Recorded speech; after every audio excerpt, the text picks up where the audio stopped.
Welcome back, you guys. A lot of you have been loving my vanilla layer cake recipe, and that's fantastic. It's my go-to recipe for most of my cakes that aren't chocolate. And I really like to trim the sides of my layers, and you guys have noticed that because, in my videos you see these layers that have really nice and uniform sides that show the inside of the cake layer. There's no caramelization. But when you take the cake layer out of the pan once it's fully cooled like this, you can see there's quite a bit of caramelization, there's some nooks and crannies, and it's not quite as uniform as the layers that I showed.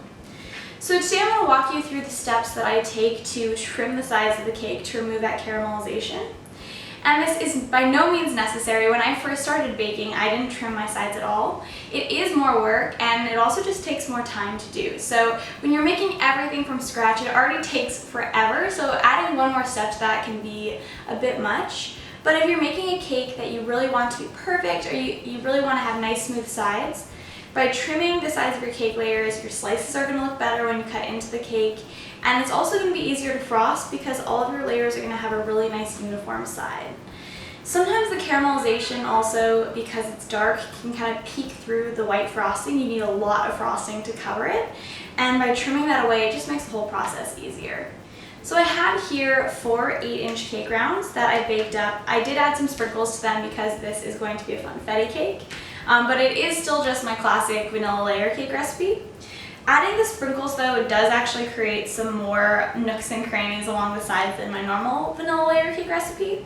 And you also can see that these layers are quite a bit thinner than a lot of the cake layers I use in my videos, and that is because normally I use 7-inch cake pans. So these are a bit wider and therefore a bit thinner. So to trim these, all I do is I take a serrated knife here, I take a plastic cutting board, and I've also placed a non-slip mat underneath my cutting board just to keep everything in place. I also have kind of an unconventional style when I trim my layers. I like to actually cut right next to myself so I can see exactly what I'm doing. And I like to put my hand on top of my layer and just trim this way. So in almost everything I do, I really try to make it very front facing, so when I record a video you guys can see it and get to enjoy all the action. But when I'm trimming my layers, I absolutely have to be able to see, and for me it's really easiest to cut closest to me. By having my knife under my arm, I also just feel like I'm the least likely to cut myself. I really don't think this is normal, practice or standard, but it's just kind of the easiest way for me to do it. I think instinctively I thought I would be able to cut my layers like this, but I just don't find that easy at all or natural, and I really enjoy cutting at this angle. However, if you enjoy cutting at a different angle, it's whatever works best for you and whatever you're most comfortable with. Because you really want to be careful as you do this. Your knife is sharp, you want to take your time, and you really just want to very carefully remove that caramelization. So I'm going to zoom in so you guys can see exactly what I'm doing when I do trim the sides. Another important thing that I like to do before I use my serrated knife to trim my layers is I freeze them. So as you can see here, my layer is pretty stiff, and it is a denser cake recipe, but it also is frozen. And by chilling it in the freezer for about an hour, the sides of the layers just get really nice and firm, and it almost makes it like you're chipping away at the caramelization with your knife instead of actually removing parts of the cake. And I really like that because I feel like you don't waste as much cake when you do it this way. And it also, to me, just makes the process so much easier. So I almost always will freeze my layers before I trim them. And also, a lot of times I make my layers in advance. So if I do that, I usually like to wrap my layers and pop them into my freezer overnight. So then my layers are already frozen. And if that's the case, then I'll take them out and let them rest for about 20 minutes, and then I'll begin to trim the sides.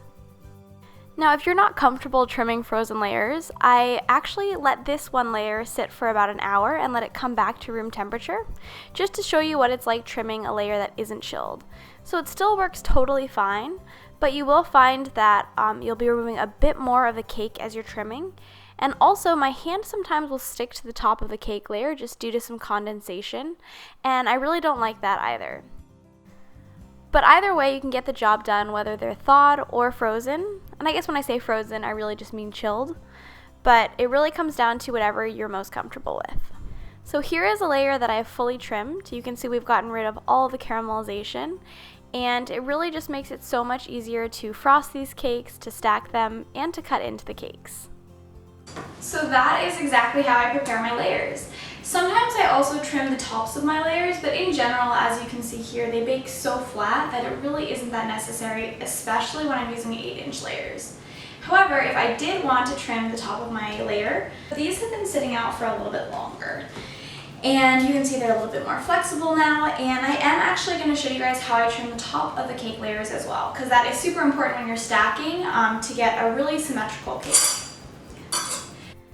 So as you guys can see, I'm going to position my knife to be parallel to my counter, and I'm going to slowly spin the cake layer as I just gently run my knife through the layer. So we're trying to kind of create a pattern around the cake, and once we've made one entire pass, we'll cut through very carefully through the center of the cake. So as you can see, I'm really not applying a lot of pressure as I'm doing this. I'm letting the knife do all the work for me. That's one of the biggest mistakes you can make, is trying to press too hard. And that's also when you can end up getting hurt or cutting yourself. So as you do this, you again just want to be so careful and really take your time. So once I've removed that first top layer, I like to also just run my knife over the layer one more time to make sure that's really smooth and level. And just to clarify, you guys, while you do want the layers to be chilled to remove the caramelization on the sides, you definitely want your layers to be fully thawed before you try to remove the tops.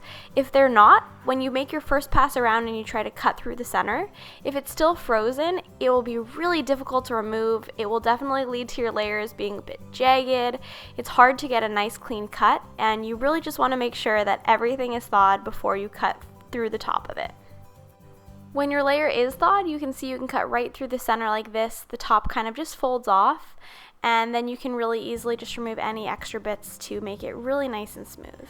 While I'm not always super excited to add another step into making a cake, I absolutely love eating the cake tops. This is my favorite part of any cake, and it's also a great way to taste test your cake if you don't want to actually cut into it and eat a bite. So I like to just take a little bit of my cake tops, fold it in half, add some buttercream to it, and give it a little taste. I hope you guys found this tutorial helpful. If there's anything else that you want to know about my cake process, please let me know in the comments. I'd love to make more of these in-depth tutorials.